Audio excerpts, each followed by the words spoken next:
You mentioned it. You've alluded to it already. John Adams' famous quote that this system of republic is only suitable for moral and religious people. The amount of people in the United States that identify as having no religion is increasing all the time. Atheism seems to be on the spread. The decline of the Christian church in America seems to be obvious. To what extent is the solution to the problems found in what is the relevance of? Do we incorporate more? How do we promote more? Should we not promote more? What is the role of the moral and virtuous people, and in the words of the founders, a Christian people? How do we square everything that's going on today with the past, with the future? Because I can say for me personally, I grew up both Catholic and Jewish, which means neither one of them really stuck. I went through a very militant, atheistic, super cringe period in my 20s after reading, Atlas Shrugged, going to George Mason for economics like a big dummy. And then, over in the last, 5 to 8 years, man, I've really been drifting towards and now sort of them walking towards, and now maybe purposefully striding towards a more religious life for myself. And I can say I've reaped the rewards already, and I can see the context from 1789 to today, the role.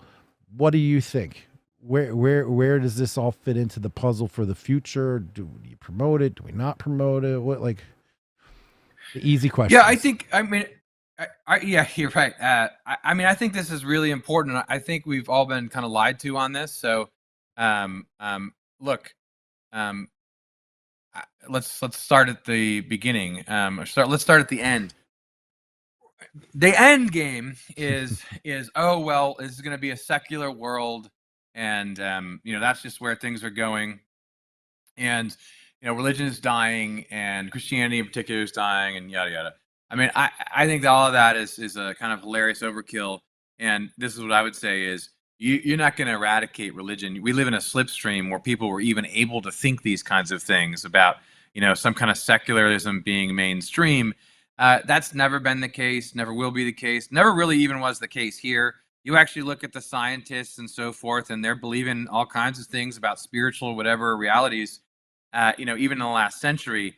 And so I would say, Epstein's little temple, whatever that is, the most normal thing in the world in human societies is for, there to become some kind of sex cult with some elites at the top. And maybe some demons or deities are involved, and maybe they're not. And the ancient Greeks and Christians said sometimes they were real beings and sometimes they weren't, right? So this, in other words, you're not going to get rid of the spirituality. You're not going to get rid of religion. It will come back. The old gods are already coming back, and you see it in our culture, in our art. That's becoming, I think, more demonic in a way, demonstrably, in the way it looks. So you don't have to believe in any of this stuff to see, like, this is all that pagan stuff, or all that kind of worship of minor deities or whatever. That's coming back, and already. And then with Christianity and the other major religions, these things have ebbed and flowed in different ways at different times, right? So our conception of history here, I think, is just very poor, because the one thing that we haven't thought about in history and philosophy and everything else is religion. We only disparaged it, for the most part over the last century or so in our educational system. So I think that that religion, in a way, is going to come back in a very powerful way, because people are going to have to make a choice about what they really believe and whether they can really live in a kind of materialist dispensation, as you have these virulent radical ideologies growing and turning into a kind of religious fervor. And so I don't think you can't eradicate. Cicero said, religion is natural to human beings, you can do with that what you want, but when you got so many people agreeing on that, I think that is absolutely true. And Christianity has absolutely been corrupted in mainstream churches and whatever. It's been divided over the last 1,000 years in various ways. But, is it over? Oh, no. I think we're on the cusp of a kind of a revival or awakening.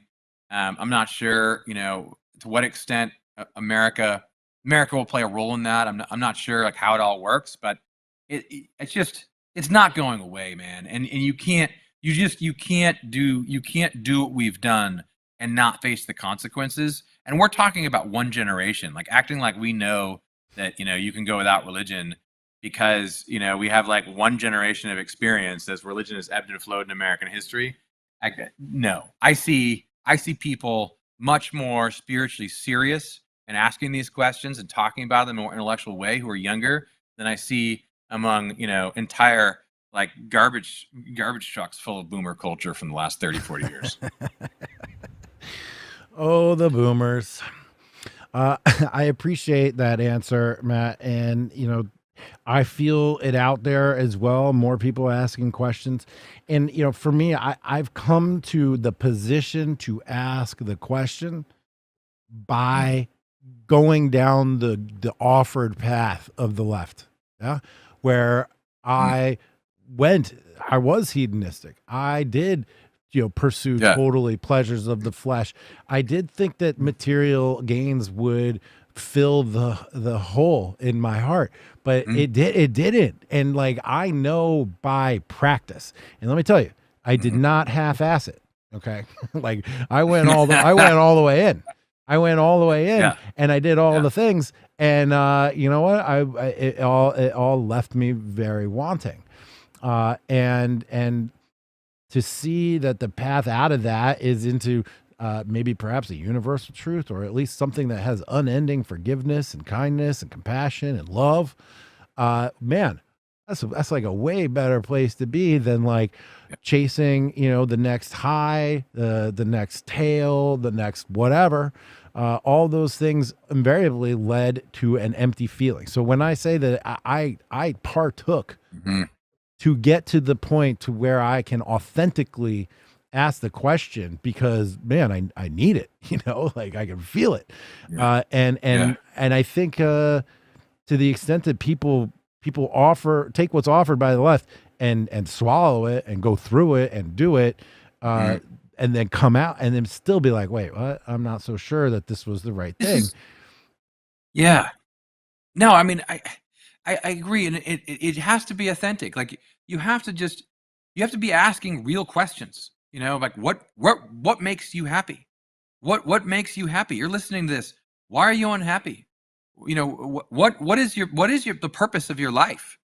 I mean, why are you here? What are you going to do with the time that you're given?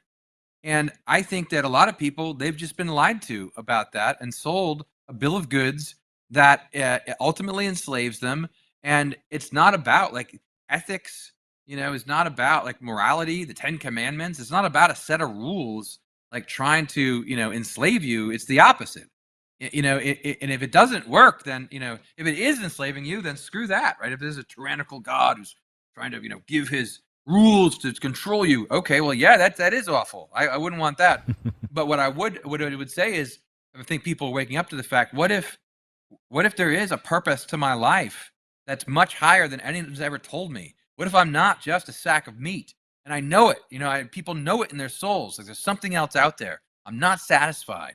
What ultimately is going to satisfy me? What is meaningful? What's going to add that meaning and purpose to my life? And you can see it's not just hedonism. It has to involve sacrifice. It has to involve some kind of, suffering in an organized way, though, to get stronger. They see that. And ultimately, like that is the religious desire, right? To serve this higher cause and purpose, to ultimately yourself we rise up. And we know, I think we just know that we are not just, meat sacks floating around the sun. Like there is something else going on here. There's some other order here. And we want to participate in it. And what the genius of the rational creature that's man is that in some way we can take positive action. We can participate in something higher than ourselves. And so yeah, I mean, this isn't over. Like religion doesn't go away, doesn't get squashed out. And just because we live in this morass of crap, it doesn't mean it's always going to stay this way. And regardless, I mean, I'll go out fighting.